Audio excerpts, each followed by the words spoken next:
Keith Haring, The Boy Who Just Kept Drawing. Written by Kay Haring and illustrated by Robert Neubecker. There was a boy named Keith.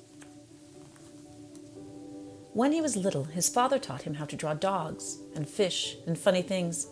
His dad would draw a line, and then Keith would draw one, and soon the whole page would be full. From that time on, Keith never stopped drawing. In elementary school, while taking tests, Keith doodled on the edge of his paper. When he handed in his work, his teacher would ask, "Why did you doodle on this important paper?" Keith didn't answer. He went back to his desk and just kept drawing. Sometimes Keith invited his friends to draw in his backyard clubhouse.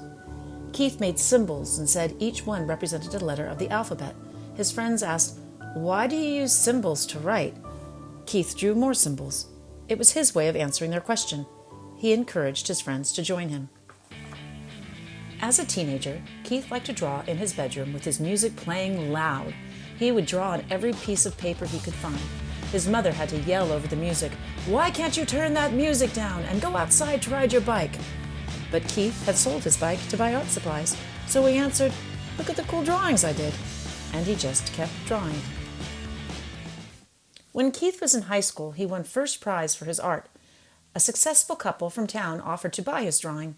Keith said, "No, thank you. If you enjoy my art, you may hang it on your wall. No charge." Keith's sisters were shocked. "Why didn't you take their money?" they asked. Keith shrugged. He just wanted to keep drawing. Keith graduated from high school and went to the big city of Pittsburgh to a school that would teach him about art. There were boys on the street trying something new, breakdancing. He liked the crazy shapes of their bodies as they turned and flipped on the ground. While the music played loud, Keith started drawing wiggly lines. His teacher asked him, "Why are you drawing pictures that look like scrambled bodies? This is not what we told you to draw." Keith knew how to draw. He just wanted to draw in different ways. Keith moved to the huge city of New York when he was 20, so he could draw with other artists. He started to draw all over the city, on walls, on sidewalks, and on paper that hung on lampposts. His drawings were washed away by the rain or torn down by street cleaners. Other artists asked Keith, "Why do you draw in places where your pictures are erased?" Keith didn't hear them. He was searching for another wall so he could keep drawing. Keith got a job delivering packages and sometimes rode the subway. One day he saw a panel of black paper on the wall of a station. He rushed outside to buy chalk and came back again to draw. The white chalk made bright, smooth lines on the black paper. Day after day, Keith filled the empty panels in the subway stations with art. Soon people who rode the subway were looking for the white chalk drawings. No one knew the name of the artist, but his drawings were easy to recognize. People asked him, "Why are you drawing here? What do your pictures mean?" Keith said, "What do you see? You decide what they mean." Keith lived where there was trash on the streets and people didn't always say hello to each other. One day, he and his friends cleaned up 20 bags of garbage in front of a long wall. Then Keith painted square faces with smiles and body shapes dancing upside down. The neighbors liked the drawings and stopped to say thank you. A policeman came by and lectured Keith, "Why did you do this? I have to give you a ticket because you didn't get permission." Keith paid the fine and just kept drawing. Soon people wanted to see more of Keith's drawings. He was asked to display his work in an art gallery. Art was hung from floor to ceiling, and in between he painted on the walls. Keith invited everyone to come and enjoy his work.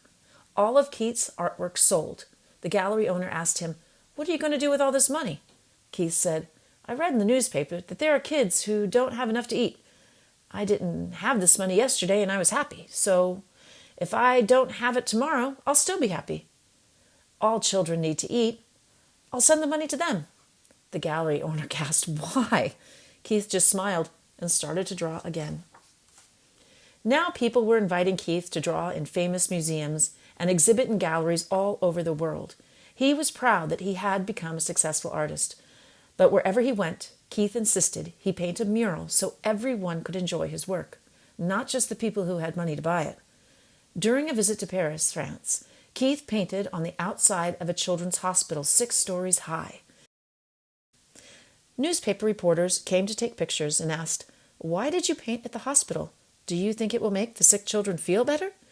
Keith didn't have time to answer. He had to finish the painting.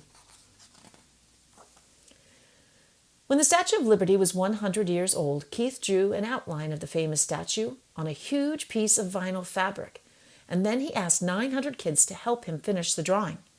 Keith told them, "Draw anything, whatever you want. No one can say it's bad or good. It's yours." When the giant painting was displayed, people were amazed to see what Keith and the kids had made. But the art critics couldn't understand why a famous artist was drawing with kids. But you know Keith, he just kept drawing. Keith painted all over the world. He would draw on anything, anytime, anywhere. Wherever he went and whatever he did, he would not stop. He just kept drawing. Now, everyone wanted to know, and together they shouted, "Why?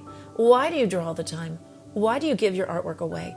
Why do you draw on buildings, on people, on clothing, on furniture, on subway walls, on cars and skateboards, on walls that belong to no one, and on things that can be thrown away? Why do you draw on everything?" Keith stopped drawing just for a moment and answered, "I draw all the time because there are many spaces to fill. I give my drawings away to help make the world a better place. I draw everywhere because everyone needs art." Then Keith turned back to the street, took a piece of chalk from his pocket, and just kept drawing.